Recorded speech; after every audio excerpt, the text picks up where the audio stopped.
Comptroller and Auditor General is appointed by the President.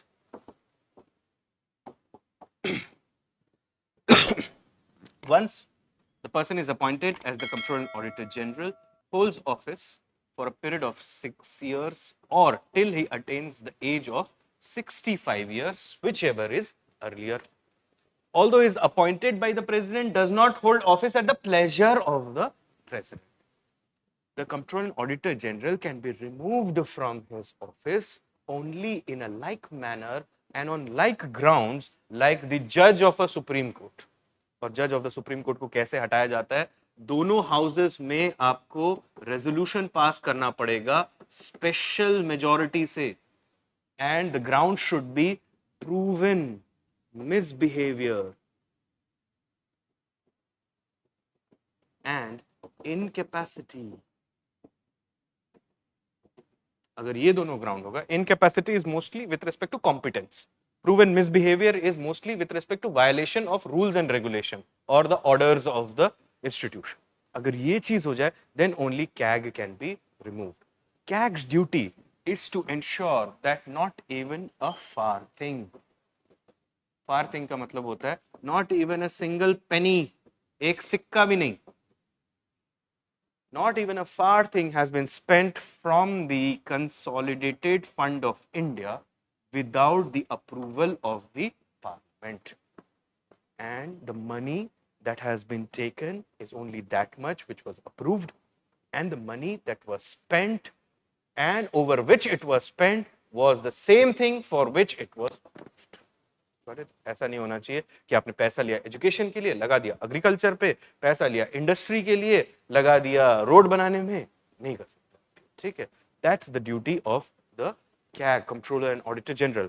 CAG prepares report not only with the central government accounts, it means the accounts of the union, but also accounts of the states, also the PSUs, even private bodies if mandated by law, or any body which mandates that such a scrutiny should be done by the CAG under the law which created the body. जैसे कि समझ लो आप कोई bank है, SBI है, just ऐसे hypothetically हम assume कर रहे हैं SBI है, और SBI को बनाने वाला समझ लो SBI एक्ट है. इस एक्ट में लिखा हुआ है कि CAG जो है स्क्रूटनाइज करेंगे इनके अकाउंट्स को, ऑडिट कर. ठीक है?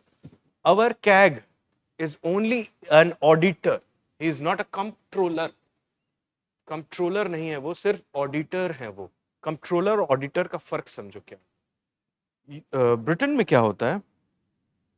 ब्रिटेन में ये होता है कि जैसे कि डिमांड फॉर ग्रांट्स, इनको अप्रूव कर दिया इंग्लिश हाउस ऑफ कॉमन्स ने. अब क्या होता है कि जो समझ लो उनका जो फंड है, द फंड ऑफ इंग्लैंड,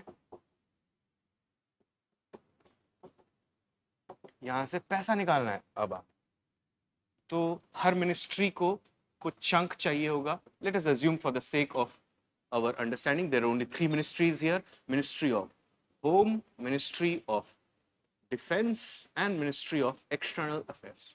तो मेरे लिए 3 मिनिस्ट्री. ठीक है? और इनको इतना चाहिए, इनको सपोज चाहिए 50 मिलियन पाउंड स्टर्लिंग, इनको चाहिए समझ लो 100 मिलियन पाउंड स्टर्लिंग, और इनको चाहिए समझ लो 30 मिलियन पाउंड स्टर्लिंग. तो टोटल पैसा जो अप्रूव हुआ है that is 180 million pound sterling. तो अब होगा क्या? अब होगा ये कि ये पैसा आप निकाल नहीं सकते ministry directly.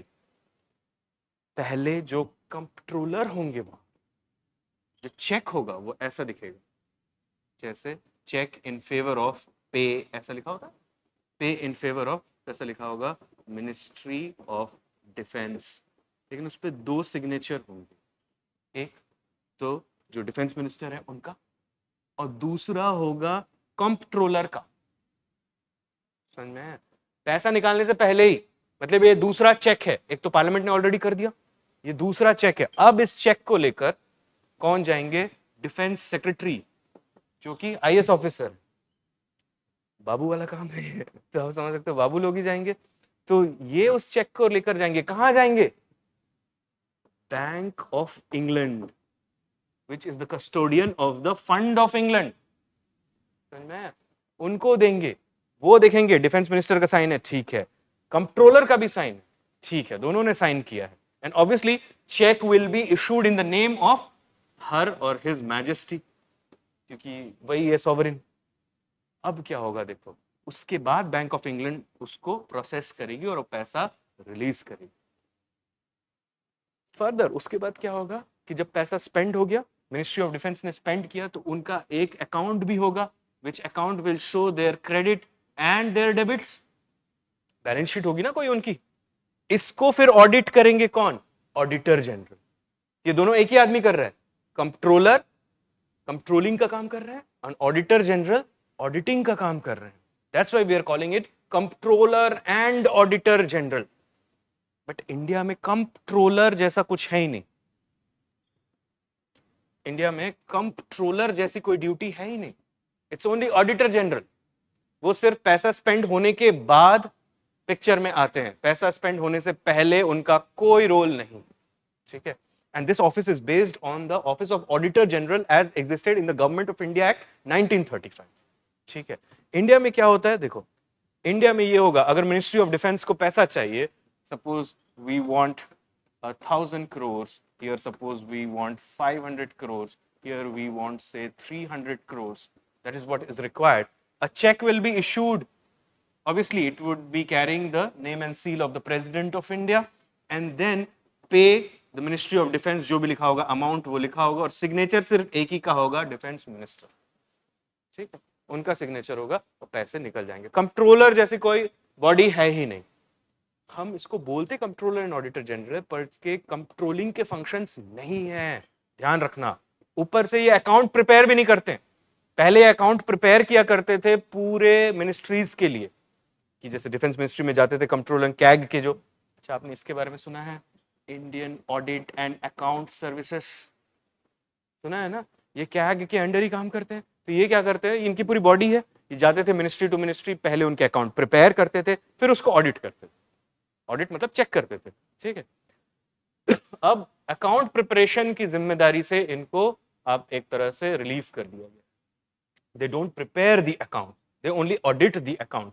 Who prepare the account? The respective ministries, they have their own accounts department which prepares the account, ठीक है। क्योंकि ये तो फिर बहुत टीडियस टास्क हो जाएगा ना, कि सारे मिनिस्ट्री को ट्रैक करो, सबके अकाउंट को ट्रैक करो, and also it destroys the smooth operations of governance. That's why her ministry अपना अपना अकाउंट प्रिपेयर करती है, लेकिन उसको जो अप्रूव करने की बात आती है, उनको जो ऑडिट करने की बात आती है, तो ऑडिटर जनरल करते हैं। तो दो चीजें आपने ध्यान में रखनी है, पहला ये कि इंडिया में controller and auditor general actually auditor general है, कंट्रोलर नहीं, और ऑडिटर जनरल अकाउंट बनाते नहीं है, सिर्फ अकाउंट को ऑडिट करते। अकाउंट बनाते कौन है? रिस्पेक्टिव मिनिस्ट्री, वो अपना अपना अकाउंट मेंटेन करते हैं। एटलीस्ट सेंटर के केस में तो यही है। स्टेट के केस में ऐसा हो सकता है, if the state legislature passes a law and relieves the controller and auditor general from preparing the accounts of the various ministries. Some states have done that, some states have yet not done that.